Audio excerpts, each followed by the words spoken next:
There I am. Good morning. I am Steve Weber. Welcome to the American Gumption Morning Show on Tuesday, January 12th. All righty. So, yeah, nice and bright sunshine here on the East Coast. Crystal clear day, beautiful weather out east. Good news for all of us. All righty. So, today is again show number 106, and it's Tuesday, January 12th. And have a great guest coming up. Amy Van Linge is going to join us, and she's coming to us from the West Coast. And she is a life coach, a speaker, a conscious parenting advocate, and spiritual adventurer. So we're going to have a nice, spirited conversation about conscious living and healing and everything that comes up. So we got an exciting agenda planned that way. I'm going to do a short monologue before we get started with Amy, and I'm calling it Articulating the Positive. Articulating the Positive. So that'll be coming up in just a minute or two.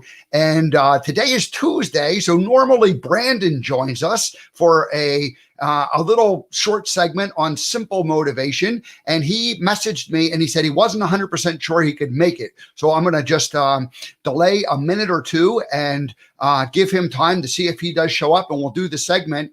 And then I'll launch into my monologue. Now, in the meantime, well, let me tell you what's happening the rest of the week. So tomorrow, Tamra Oviatt is going to join us, and she is a speaker, the author of 9 books. She's written 9 books in the last 8 years, and she is a healer, and her particular brand of healing is called Sacred Activations. And think of these sacred activations as sort of like a computer operating system. Your MS DOS or MS DOS, that's a little bit old, but your Windows operating system, or your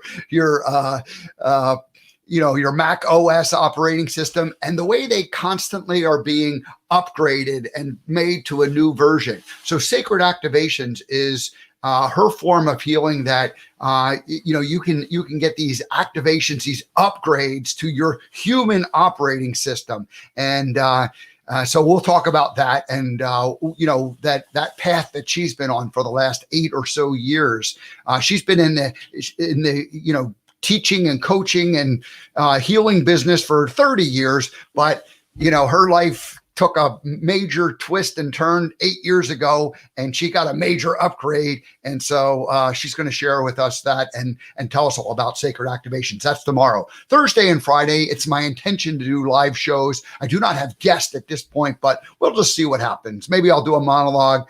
Maybe I'll do I'll have a guest on. We're still figuring all that out. So that'll be later this week. All righty. Now, before I really get into the monologue, I'm going to give Brandon just another minute or two and see. But I want to tell you, this is like a little precursor to the monologue. So it'll be a nice way of transitioning if Brandon does show up. And if he doesn't, I'll just go ahead and launch right into the rest of the monologue, which I'm calling Articulating the Positive. Now, yesterday, I had two calls with accountability partners. And a year ago, I was in a mastermind group, and I ended up with several accountability partners. And we've been meeting about once a month, maybe every third week. For a while, it was every second week, different times, different people, but let's just call it once a month. And it just turned out that both of them were yesterday, because one from last week got postponed to today. So I had the conversation around things that I do, and first I want to back up and just say that having an accountability partner is a great thing, because especially when you get to talk on a regular basis, and you can kind of share in each other's journey. And once you get to know somebody, and you have these kind of regular ongoing calls, call it a coaching call, but it's more of an accountability where we just talk about what direction we're going in our lives. And it first and foremost, it provides listening. It provides an opportunity for, you to be heard, and for you to articulate what it is you want to do.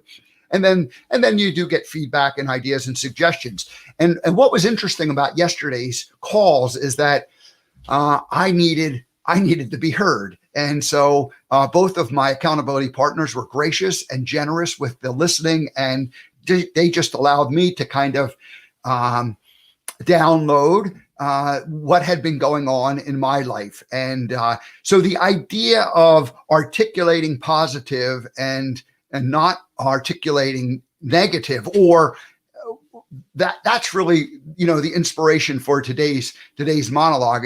And of course it ties in with what Amy and I will be talking about in just a few minutes, because she is certainly a conscious living person and someone who likes to articulate the positive.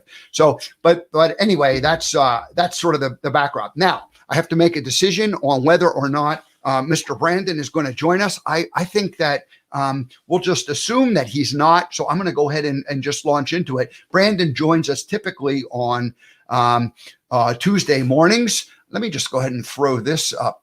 There we go. So there is his website, Brandon Schaefer, and his brand is Simple Business Help.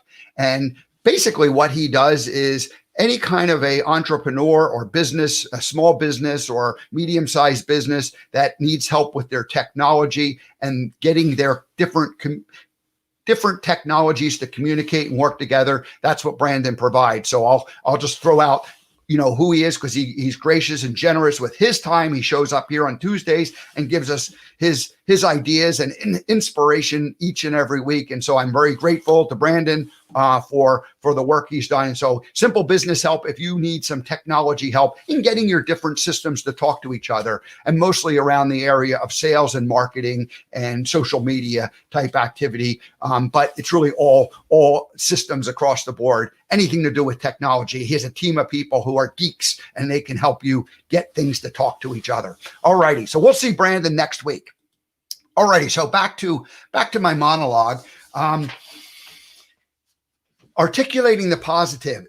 And here's what the feedback that I received and it really resonated with me. It's like, it's easy to articulate what's wrong and to describe what we don't like or what we don't like, but it's not so easy to describe what's good and to describe what we do like and describe what we want. So, and so why is that? Why is it that it's so, why is like humans, like we can always like point out like what's wrong with this and what's wrong with that. And well, it's because we talk a lot about it and we do it. And we've had a lot of coaching and a lot of training for that.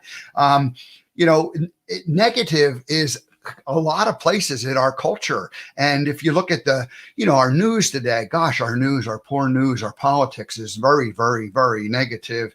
And my guest last Friday, Doug Nielsen, said he calls it electronic heroin. It's addictive and yet it's poison at the same time. So commercials, the pharmaceutical commercials, they're crazy. Like when they just talk about if this is bothering you and if you have this ailment, and it just goes on and on and on. And most of the commercials seem to put a fear into us and a lack and an idea that life's not good and you want life to be better, and this thing that they have will solve that problem. And if you get into a group meeting, it's very easy for the group to immediately, focus on, what's wrong, what needs to be fixed, and kind of that negative spiral of energy that occurs too often.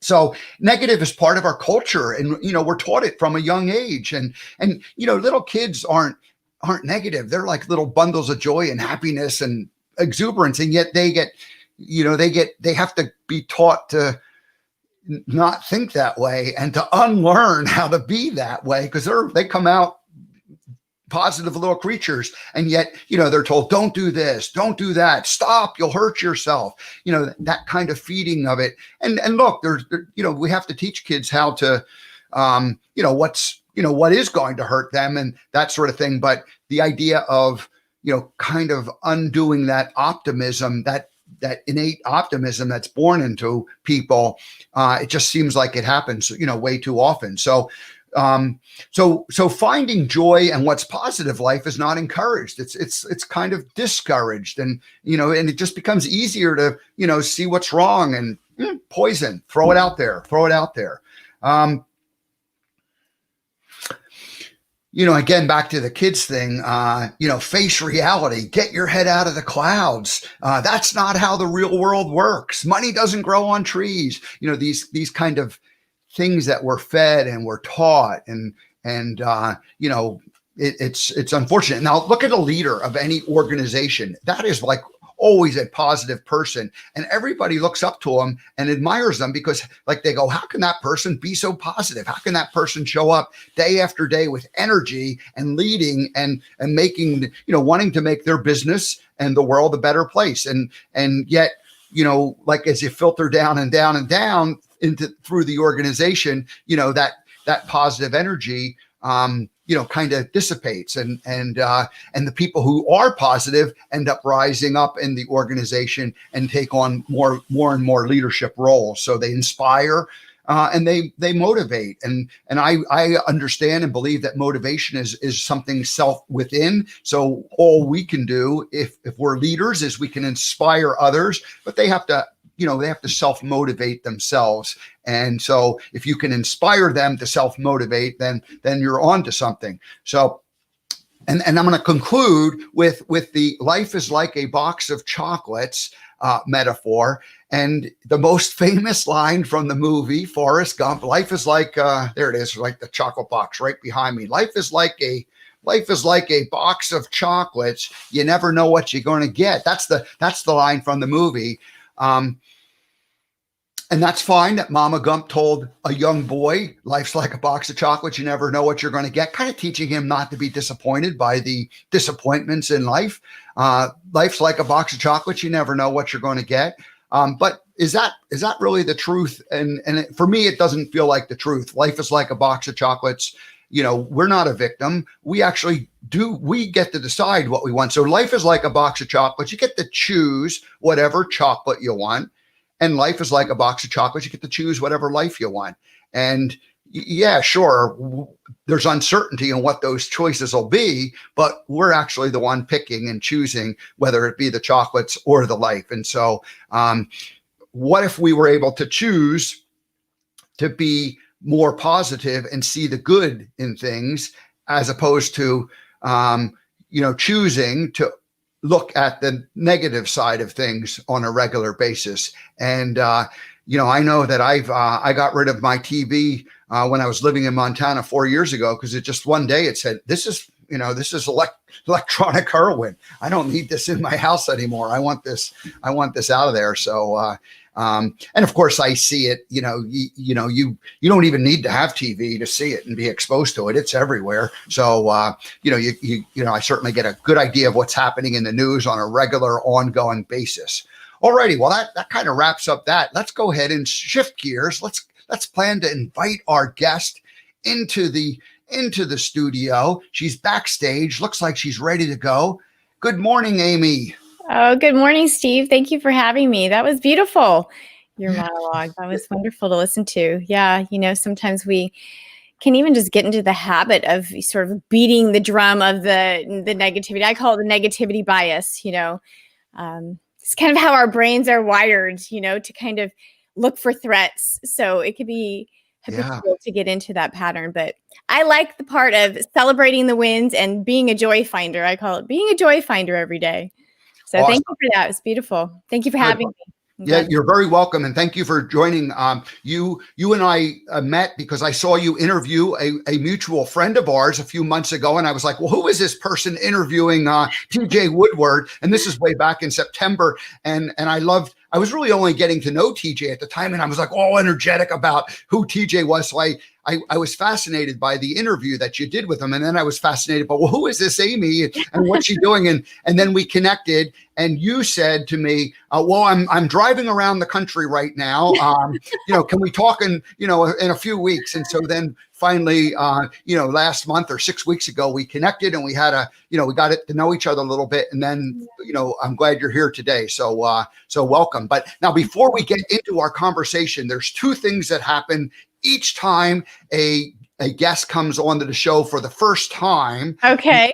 And so the first thing I like to do is I like to read a little bio of who you are, introduce you, and then I have a song that I play, and I call it the first time guest theme. So very clever name, first time guest theme. So if you ever come back to the show again, you'll never hear the song again a second time. So okay, so I will take it in this all time. right. Well, good. Well, let me read your bio, tell people who you are, and then we'll play the song. Wonderful. So Amy Van Linge is a life coach, speaker, writer, publisher, conscious parenting advocate, and spiritual adventurer. I love that phrase, spiritual adventurer. Amy believes that change is sometimes as simple as letting go. I believe that too, but I didn't always get that. So change is as simple as sometimes just letting go. Brilliant. She is passionate about people, and she's passionate about you living your highest and best life. Mm-hmm. She is the associate publisher of 110magazine.com, and Amy is the spiritual director of the Brentwood Inspired Living Center. We'll talk a little bit about that. We'll get into all of that stuff.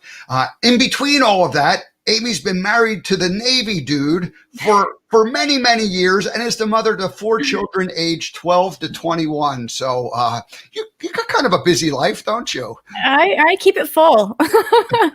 Good. All right. Last fall, in the middle of COVID, she packed a couple of the younger kids in the RV and traveled around the Western U.S., visiting places that inspired and uplifted her soul. Mm-hmm. So, Amy Van Linge, welcome to the American Gumption Morning Show. I'm honored and grateful that you're here. Let me play the song, and then we'll get into our conversation. Wonderful. Here we go.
That's quite a welcome. Thank you.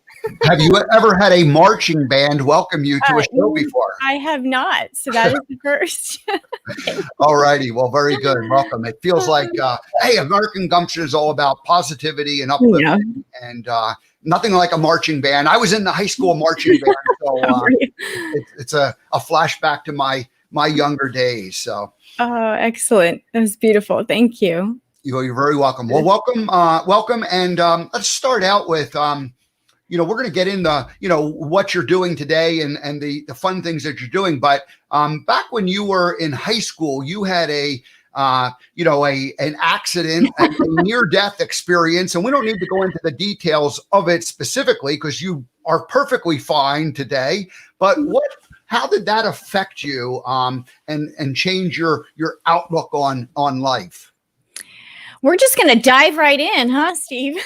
Well, the good stuff. Why not? Hey, you can actually, what would you like to talk about first? No, that's wonderful. I love it. So what did I take away and learn from that experience really was that to listen to my inner knowing, myself, listen to that guidance. Because there were several things that happened leading up to the accident where I had clear guidance, and I was kind of, pushing it aside or not really paying attention. And I don't know, this whole story kind of brings it all together. But I did end up going on this trip, which I was guided, not to, and then even to the last moment, wasn't going to go, and jumped in the vehicle, and then this accident occurred, this pretty severe accident. And coming out of that, all of the whole experience was very healing, confirming, I was a physical mess, really. I had been life flighted, and they pieced me back together.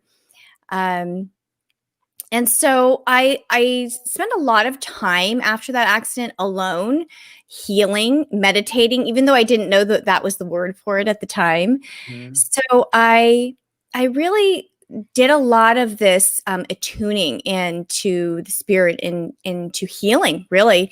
And this was long before I ever read anything about, Louise Hay or Joe Dispenza in healing. But I was doing a lot of that. I was being shown how to really activate and make my inner world more real than what I looked like on the outside. I had a broken jaw. I mean, I was really in bad shape physically, but my spiritual world was just absolutely exploding. And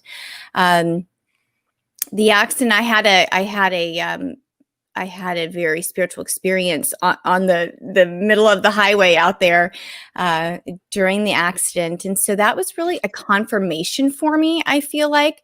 Everything that I had already known, everything that I had already felt just about being very connected to the spirit, it was all confirmation. It was all confirmation about the spiritual realm just being right there for me to touch, to see, to tune into, and also listening to my inner guidance, because it's never been off. And so that whole experience, just so much bloomed out of that.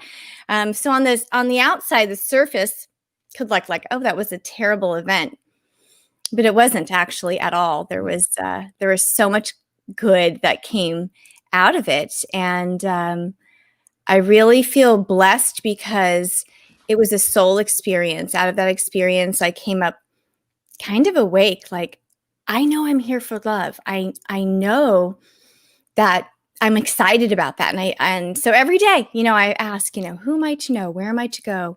How am I to grow? And it's my joy, my mission to be a loving force in the world. So I feel like that's the ultimate that came out of the severe accident when I was 18. Yeah. You mentioned Joe Dispenza. I'm a huge fan, Mhm. and the whole quantum. That is just a fascination that I Wow. have, and connecting, and I love how science is. The spiritual and science are merging back together, because years Yeah. and years and years ago we became like these separate entities, where science was one thing, everything Right. that was provable, and spirit was like just something that was pushed off to the church and not to be ever commingled. And yet Right. the work that's going on today, really the last 100 years in the quantum world, but with the work that people like Joe Dispenza and Bruce Lipton are doing, it's like coming back to like, gee, our thoughts really do affect the physical matter that we're living in. So Absolutely. Yeah. When you start tuning into that, it's really a powerful place to be, and really experiencing that. When you start to tune in and then experience like the fruit of that, it's like, wow, I'm really powerful. Yeah. So you had this, like, so you were, you're a young girl, and you had this experience, and it affected you, deeply. I didn't have my awakening until really about 10, 11 years ago. And I had kind of muddled through, the first 50 years of my life, knowing there was something more and searching for, but it was finally like kind of a wake up call, nothing dramatic in terms of a physical accident like you experienced, but the realization that things can't just continue, and using the same set of beliefs is no longer going to make it work for me. And that was when I finally went, okay, I've got to re-examine things. And then the minute you crack open that egg, it's like you got a mess here, and it's not like you can put it back together anytime quick. But Yeah. Well, I yeah. feel blessed in that. I was always kind of that child, what I might call having mystical experiences. So it wasn't necessarily brand new to me, because I was always very in tune with nature, having a real sense and knowing that there was this divine presence. I didn't I didn't ever feel disconnected from that. And so the accident really felt like confirmation for what I had already sensed about, the presence of God and spirit. It strengthened. It really strengthened my connection because I touched into that world even so closely and intimately. So I feel grateful because it wasn't like a big process. It was just like pooh. Yeah. Emotional experience. We were, we didn't discuss this before, but I was also raised Catholic. You had shared that you were. And so we both had our experience that way. And my own experience with Catholicism was overall positive. And there were, like, I saw many things that like made perfect sense to me. And then I also saw things that didn't, add up and didn't make sense. And yet you weren't, like, you had to like take the whole package, in order to be a good Catholic. And so there was like this, like, gee, like some of this makes sense and some of it doesn't make sense. And the idea of like all or nothing, and maybe I made up the all or nothing. I don't know what that was all about. But anyway, it's just funny how, we have these sets of rules and beliefs, and they're ingrained. You're like, this is what you believe, and you try to be a good person. You try to live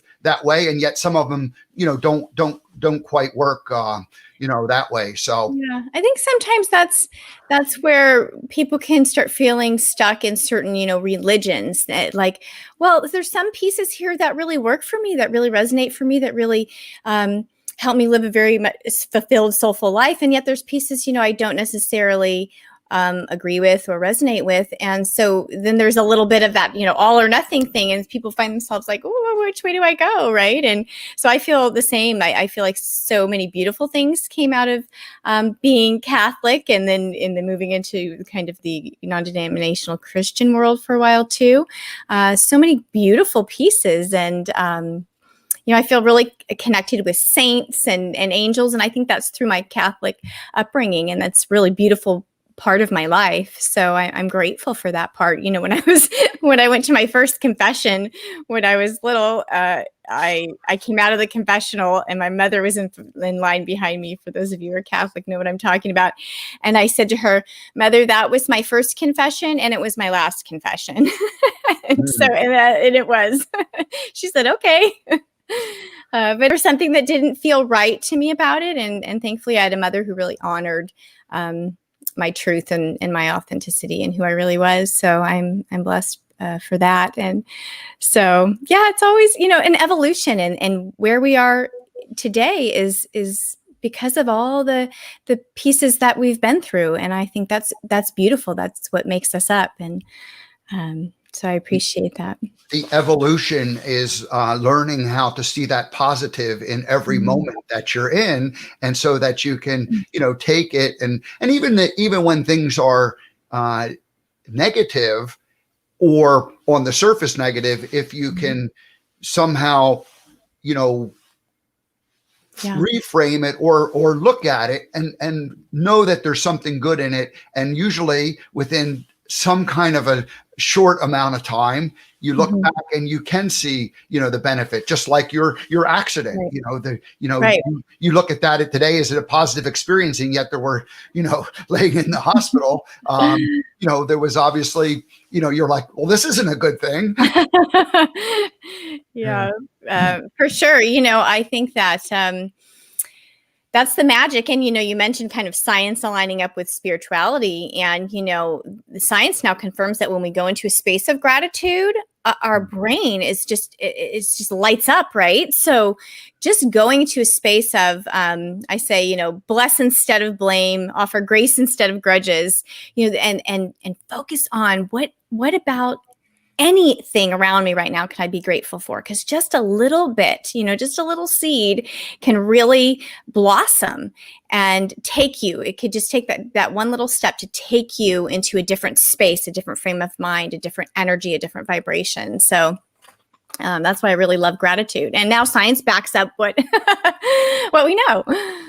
So let's shift gears a little bit. Okay. So somewhere around 2013 or 14, time frame, you and the family move over to the East Bay into the Brentwood area, and you join a non-denominational Christian church, and you're with that, and you're minding your own business, not raising your hand, but suddenly you raise your hand, and then you get involved a little bit, and you become part of the board, and the minister and his wife, who were the founders of this church, they decided it's time for them to resign. And from the person who wasn't going to get involved, how did you get involved? Yeah, so I call myself a spiritual adventurer, and there's a reason for that. I think an adventurer is always someone who's seeking adventures, and adventure is exciting undertaking. And so spiritual adventure for me is always exploring, participating, allowing the unfoldment of where spirit leads me. So it's kind of this I'm all in for God type of thing. And so that's how this really evolved. And so my family moved here in 2009. So I've been here 11 years now. And then I found myself, like you said, where I was in the spiritual center. And I was totally busy. I was so maxed out with everything I was doing. I'd started a new endeavor with two of my friends, teaching workshops for our homeschooling community, all kinds of things. So before we went into this particular meeting with the community there, I told a friend of mine, well, I'm just going to go kind of check it out and just be there to offer support and listen. But I don't have any time to take on any roles. And next thing I know, there was a conversation about who was going to take over as president, and my arm literally flew up. I mean, I don't even know. And the rest is history. That was I think that was in 2014. And then 2 years later, I became the spiritual director. So I was the president of the board for a while. My friend looked over at me. She goes, I thought you weren't going to participate and volunteer for any of that. I don't know what happened. So that's part of who I am is really listening and tuning into where I'm being led, and really dropping down into my heart, doing my best to stay out of the monkey mind and feel into what's next. And sometimes like that, a lot of times actually in my life, it's stuff like that where it's like, oh, there I am. How did that happen? So the law of attraction, has the component of the art of allowing. And I have been on a journey the last, year or two of really trying to bring that allowing part into it. And so that's, I think, what happened with you. You weren't necessarily there seeking as much as you just allowed that to, come into your life. And I also admire and like that when something needs doing, and you see that something needs doing, and you see that you have the talent and the gifts to help, you raise your hand. So I get that. I love it. I've always been that kind of a person, very involved. I love people. I love participating. So it's just part of me. And really, really listening and allowing. Allowing is really huge. So, because I wouldn't be where I am if I didn't. So it's It was interesting that the church became really more of the Brentwood Inspired Living Center, and it really became more of a grassroots community led, as opposed to having a minister continue to lead. Talk about that process of going to to more of a grassroots thing, as opposed to that one person who becomes the focus of the community. Yeah, it's really exciting for me. Ernest Holmes, who is the founder of Science of Mind, said something like, we must stay open at the top. And so I like to be in that place where I'm always ready to receive truth and new information. And allow whatever is coming to emerge. Personally, I don't ever want to be stagnant. so Mhm. so that's really what happened. We are a spiritual community of people of all faiths. We have people that sometimes go to the Catholic Church, come over here, all kinds of spiritual beliefs. And our purpose is really to serve with love. And this has become a real beautiful evolution of embracing, something maybe a little bit different than how it's traditionally been. And so it was a church per se with a minister team and two main ministers, and then kind of that hierarchy. And then when I took over as president, they were moving on, they were retiring, those ministers. And so myself and I had a board at the time, wonderful group, and we were really staying spirit-led, spirit-directed. And I didn't hear that we were to get a new minister and kind of follow the path. I had this whole vision of the platform that I have now, which is a rotating speaker. We have different ministers come through. We have different life coaches. We have scientists, psychologists. It's really beautiful to watch a vision come to fruition. And in so following this lead of the Spirit, I've seen such a beautiful transformation of people stepping into their power. Sometimes what happens when you have a hierarchy, not all the time, and it depends on the leader, like you mentioned earlier, that the leader holds space. But sometimes it could be a situation where people depend upon that particular minister or priest and kind of put them up on a pedestal, like they're all knowing, they're the guru. And like Tony Robbins says, you are the guru. And so that's really what we've been about is really, let's tune into our own inner power, that voice, that divine spark that is a part of each one of us, that is always there.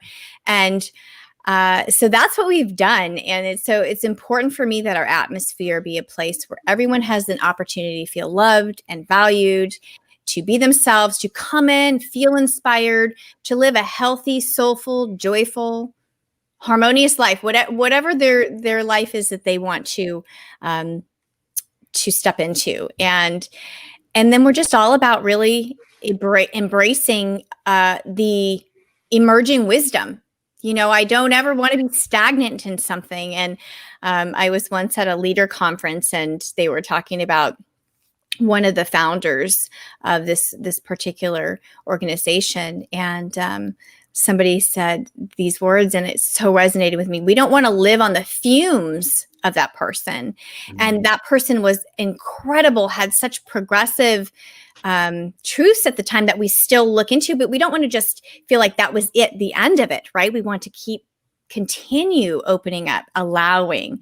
And so that's what we're doing. And I just feel so excited about that, because we're just dedicated to personal and global transformation so that we can all expand into this greater awareness, this higher consciousness. And it really lights me up. I love that. As the spiritual director, you're more like an orchestra leader, in that you bring in these different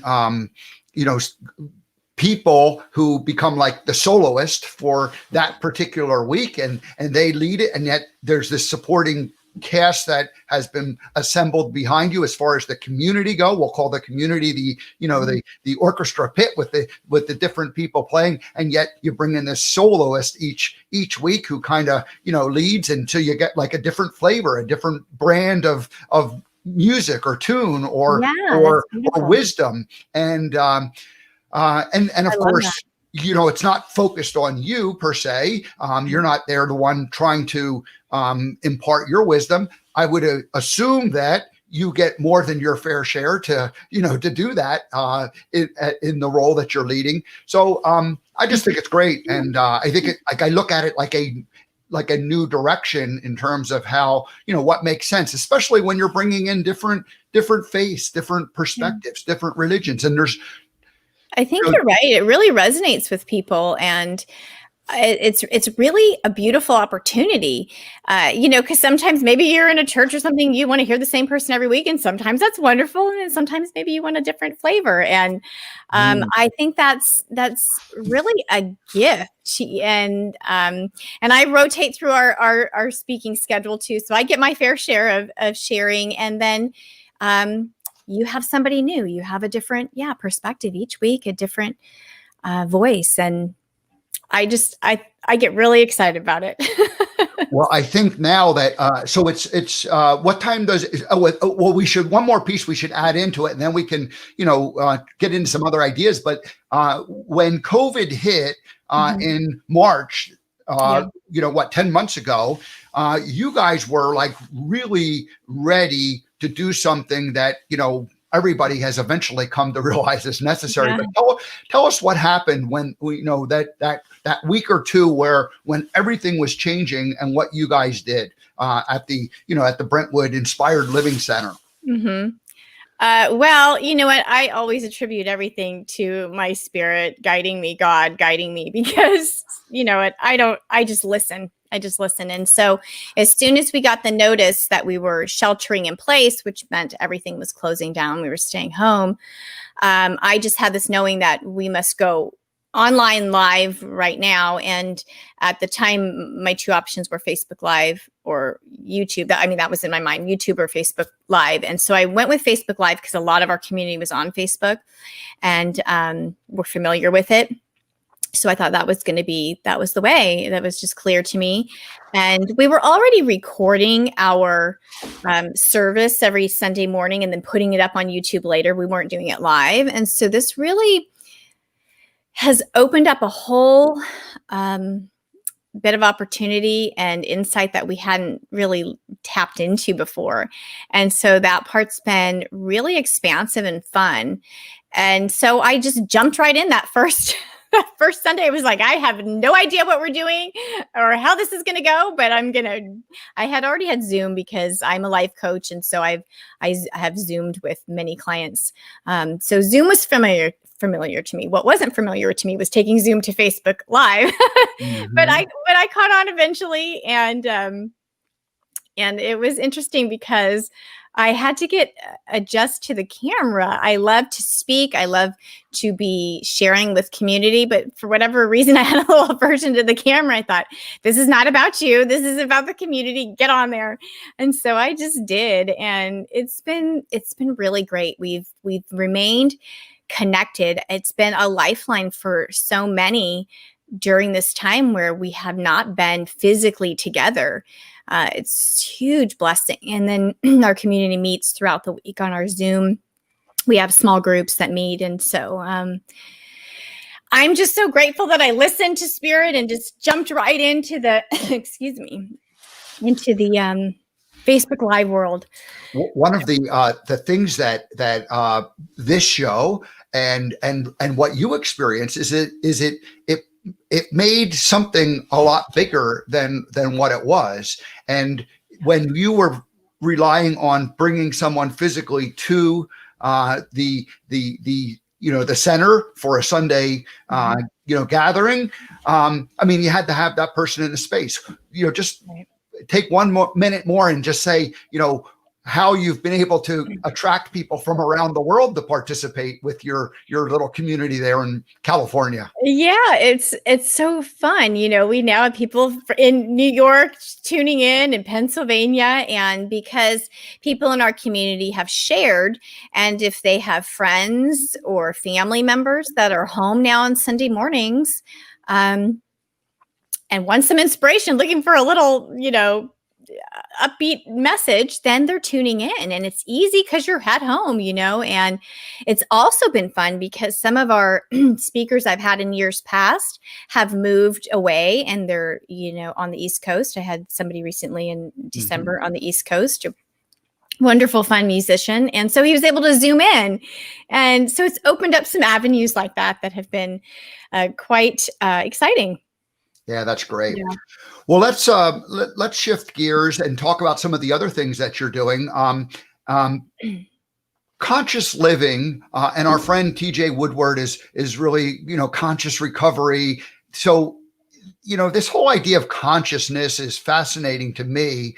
And one of the things you listed as conscious parenting, and what does that mean? I've not been a parent, so I haven't done unconscious parenting or Yeah. conscious parenting. But for someone who maybe has heard the phrase but doesn't quite get what it means, how would you describe what conscious parenting is all about? Well, I think first I have to say what conscious living would mean, which is that it's living in a state of awareness. So to be living in a state of awareness and living consciously is to be awakened. I'm not, so to be living unconsciously would be to live in autopilot. I'm not present. I'm not tuning in to myself or another person. I'm not paying attention. I'm just kind of living in knee-jerk reactions. I'm living from that amygdala place of fight, flight. And so consciously living would be paying attention to the programs running, the conditions and belief systems, which I have created an identity for myself from, and living just in a state of heightened awareness. So taking this to conscious parenting would be viewing parenting as a partnership, not a dictatorship, not just reacting to our children, but consciously attuning to them, asking questions.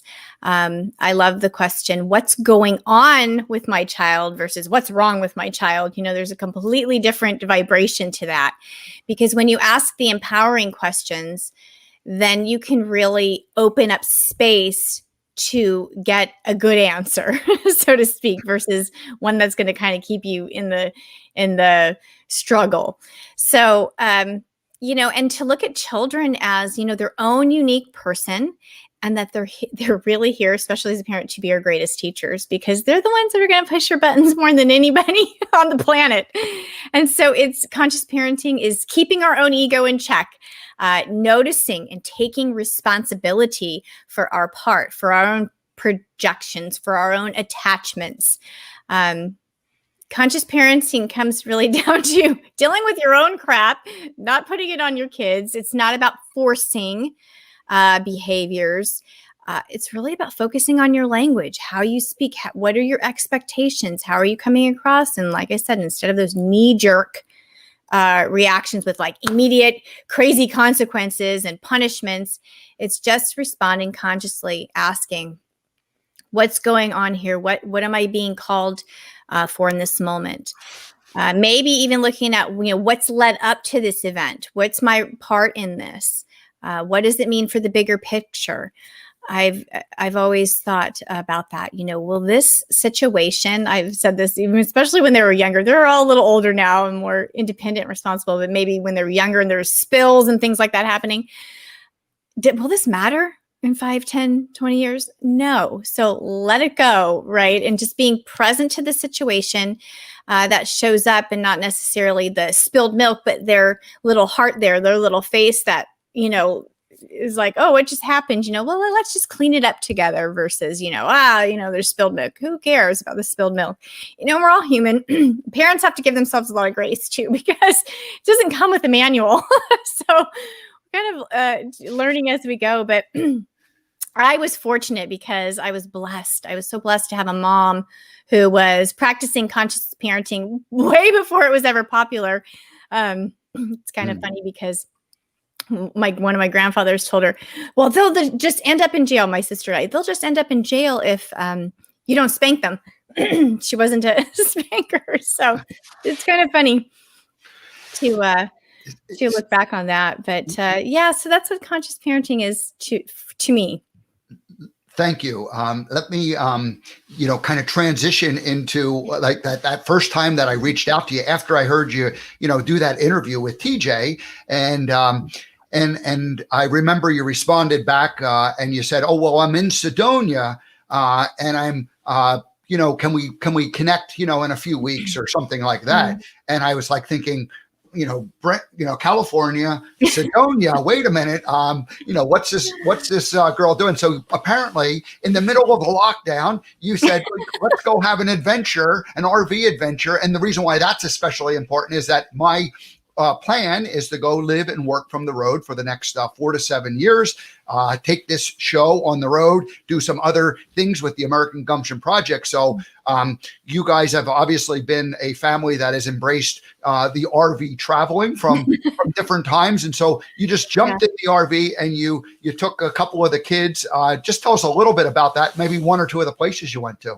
Oh, yeah. So it was really great. And in fact, it came out of something on the surface that can look like, oh my God, how can that be? That's terrible. My husband lost his job due to COVID. They had all these cut down, they just cut the whole West Coast in the company he worked for. And it was like, sorry. It's like, okay, what are we going to do now? Well, when have we ever had unlimited time to just take off?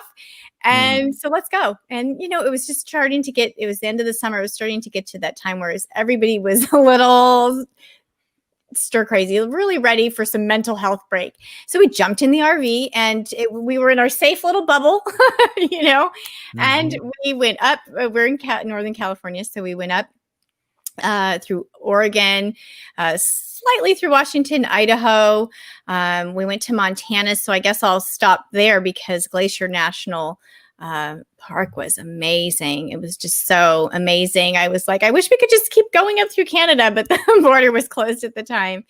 Just such a breath of fresh air, and the beauty, the magnificence was so nurturing to our souls.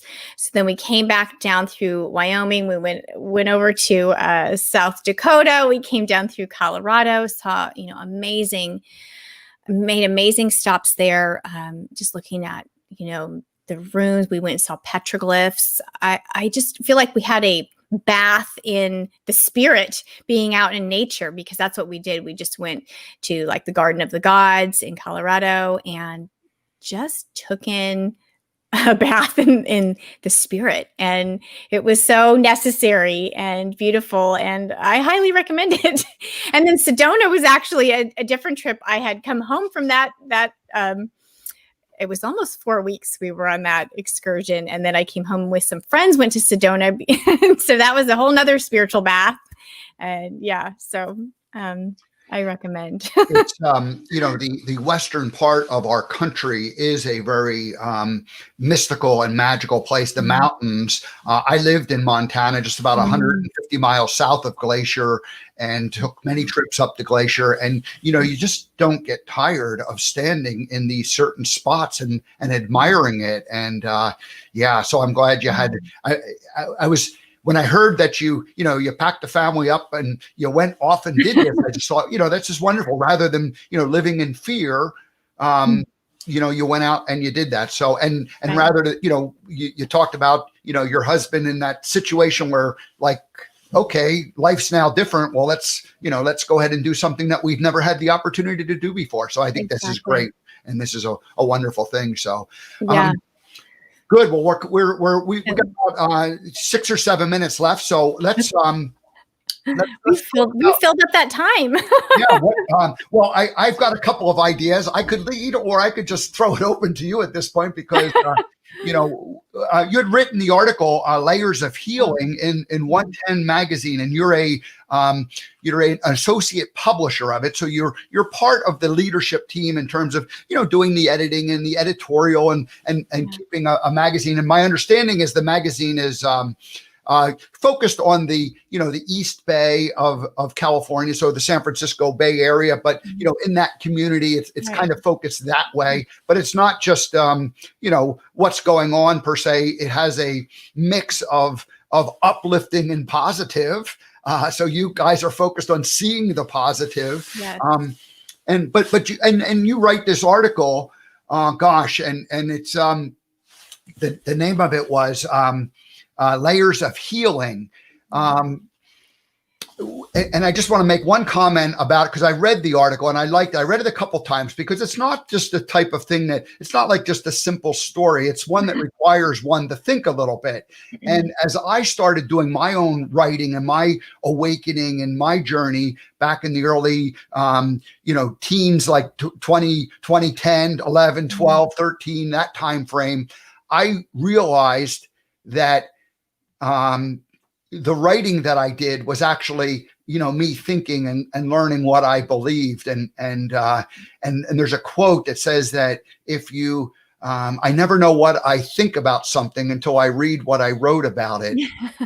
I never know what I think about something till I read what I wrote about it. And I had that little bit of a feeling when I read the article Layers of Healing, because it's really processing thinking. Good writing is processing thinking, and you have that gift. And so just tell us a little bit about your writing in general, and maybe specifically about the Layers of Healing article. So I love to write. I've been writing tapping on my mom's typewriter before I could spell.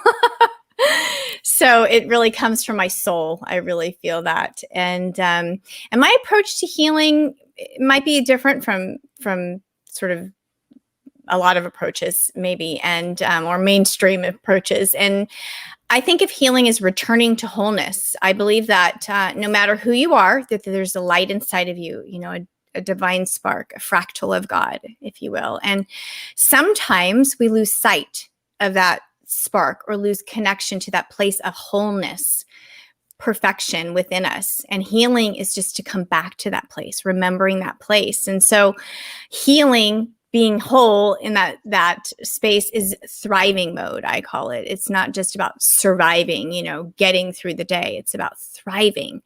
And that's a vibrational identity to me of something higher, an energy that's, whatever you call that, God, source, universe. It's a frequency of bliss. Bliss is my word of the year this year, bliss. And so it's a place where we're not living in that amygdala fear, fight, flight, defensive, all of that. We reside instead in a knowing that all things work together for our good. We embrace all beings. We enter a dimension where we're all winners. It's the place where I refer to it as holding the high watch of love. And it becomes our natural state of being, where we vibrate, we're vibration. And so we magnify this field of wisdom, joy, and love in that space of wholeness. So that's what healing is to me, coming to that space. And so, I was sharing about that in the article about, healing emerges from our ability to see someone or a situation as already healed and whole. So just for quick reference, so husband losing job could have been, oh my God, down in the dumps. No, instead I'm like, wonderful. Wonderful, because something great's always happening. Wonderful, because the unknown means infinite possibilities. So instead of resisting what's showing up, if we begin to view circumstances, situations, people as perfect, and that there's a message for us, maybe that there's an opportunity for us to see the light in ourselves, because when we see the light in ourselves, we shine, and we can see the light in others. Namaste is the light in me, sees the light in you. And then this is just a big experience of love. It's just a big love fest, and I just love that.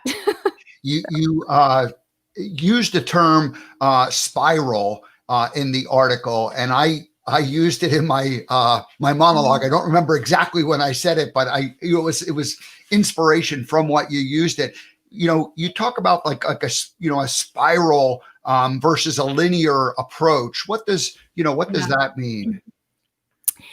So I've always looked at healing as a spiral rather than a line segment. I say, it's like, we're not just going from point A to point B and then we're done, finally arriving somewhere, because we're complex human beings. We're beautifully complex. And so, I was remembering after that severe car accident I was in, it was a process of coming back to healing.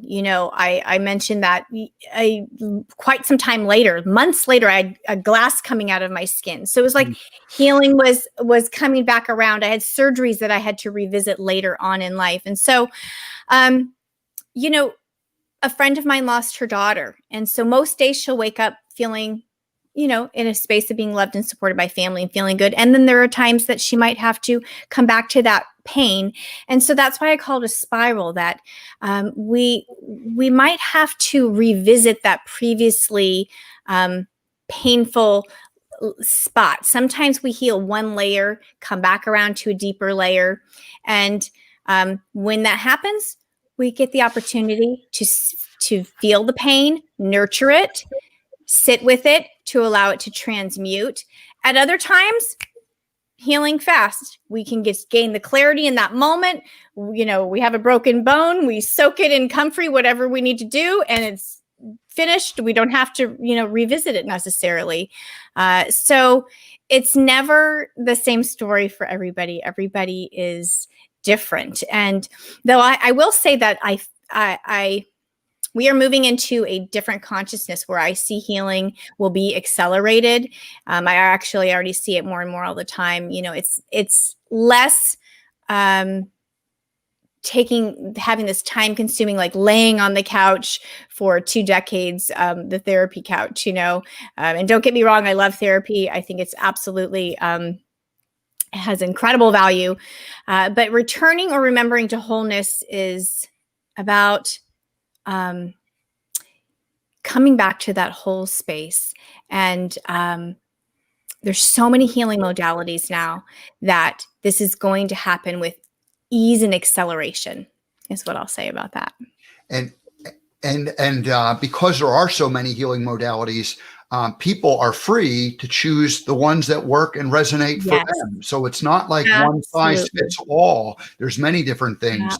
Absolutely. You had mentioned Louise Hay earlier, and the one quote that I have or line I have from your website, it says that change is sometimes as simple as letting go. That was really what Louise Hay was talking about in healing.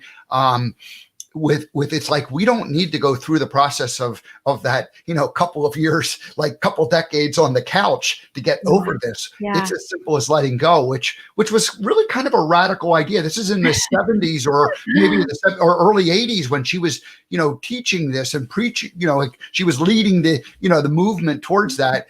And it's really, it is sometimes just as simple as letting go, isn't it? Yeah, sometimes it is as simple as letting go, and it seems sometimes we're in that place like it's not possible to reach. But when we just make a step, Course in Miracles says a little willingness, and I always come back to that because when we have a little bit of willingness, it really can just ignite the spark. And letting go of thoughts, as we come into this more conscious place, we start noticing what's happening. Our brains are constantly suggesting thoughts to us. It's what our brains like to do.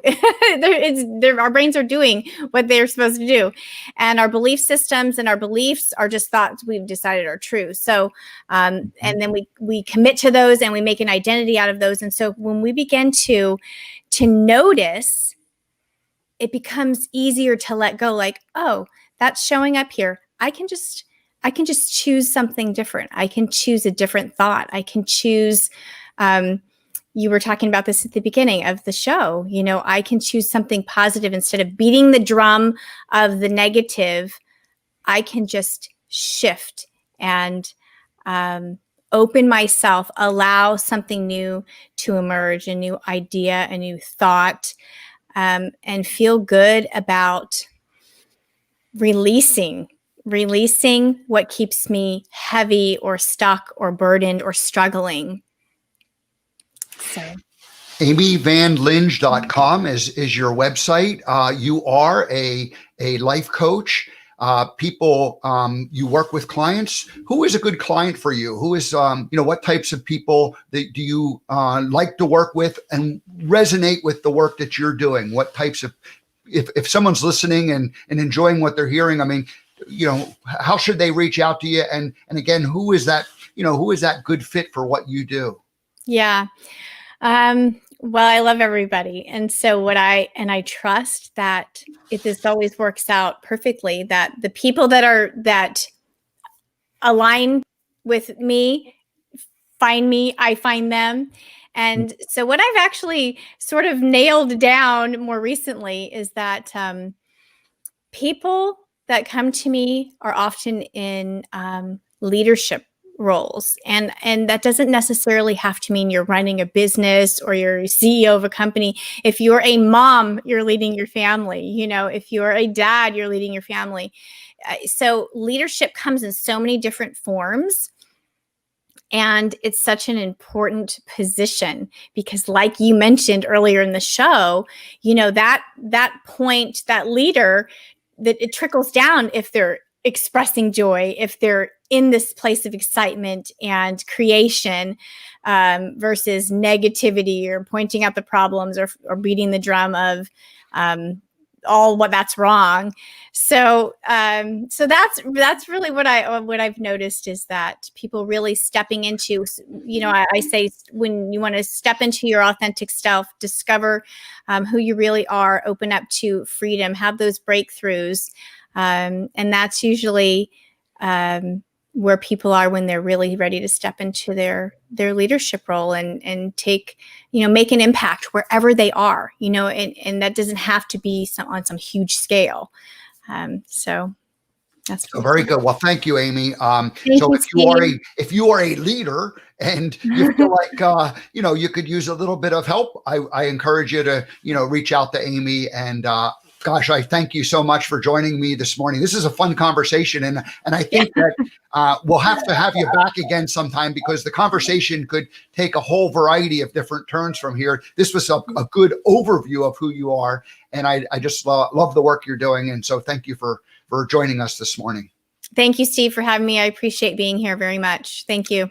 All righty. We'll see you next time. Okay. Wow. Amy Van Linge, thank you so much for joining us. That was a great conversation. And again, there was a few other topics that I never even had a chance to get to. But we'll have Amy back, sometime in 2021 as the year unfolds.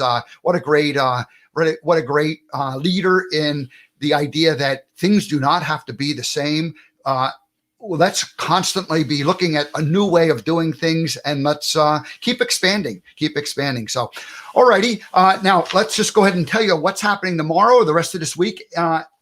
Tamara Oviatt will be with us tomorrow. She is a speaker, author, and healer, and sacred activations is her particular healing modality. And, Amy and I just talked about that there's so many different things that so many different leaders and spiritual leaders who are coming up with new ways of, improving the human experience, connecting with that, quantum field, the source energy, God, whatever we want to call it, that we have our choice. And so one of the things I like to do is bring a lot of different variety of ways that people are doing that work. And so Tamara's work tomorrow will be a unique, different way. So please tune in for that. All righty. That's it, everybody. We'll see you all tomorrow on Wednesday.